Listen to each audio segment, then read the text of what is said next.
জীবনের কঠিন সময়গুলোতে নিজেকে গোপন রাখাই ভালো। নিজের দুঃখ কষ্ট কাউকে না দেখানোই উত্তম। কারণ আপনার দুঃখ কষ্ট অন্যে শুনলে আপনাকে কষ্ট দিবে।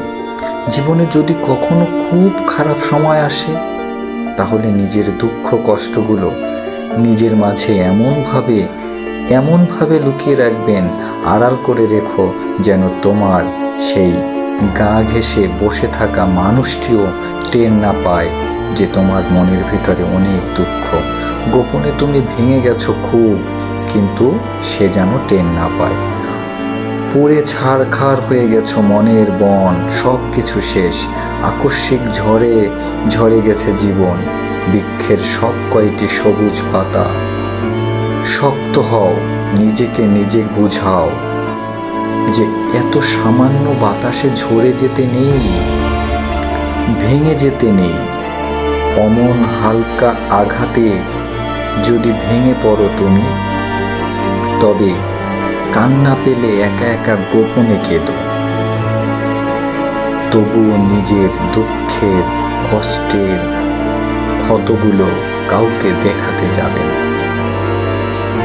মনে রেখো যে নিজের জন্য আলো হতে পারে না পৃথিবীর সমস্ত আলো মিলেও তাকে পথ দেখাতে পারে না।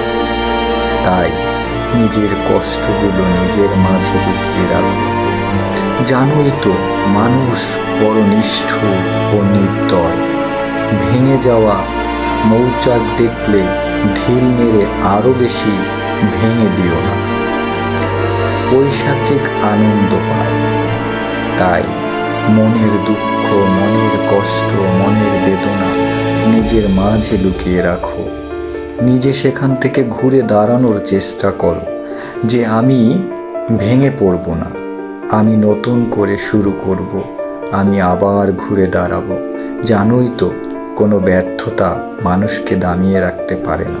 যারা পৃথিবীতে সফল হয়েছে বারবার, তারা কিন্তু হেরেছে অনেকবার। তাই হেরে গেলে, পরাজিত হলে, দুঃখে পড়লে, বেদনায় থাকলে মনে রাখবে এই বেদনার পরে সুখ আসবে জীবনে। সুখ কিন্তু আসবেই, তাই সেই সুখের অপেক্ষায় থাকবে, চেষ্টা চালিয়ে যাবে, চেষ্টা বন্ধ করবে না।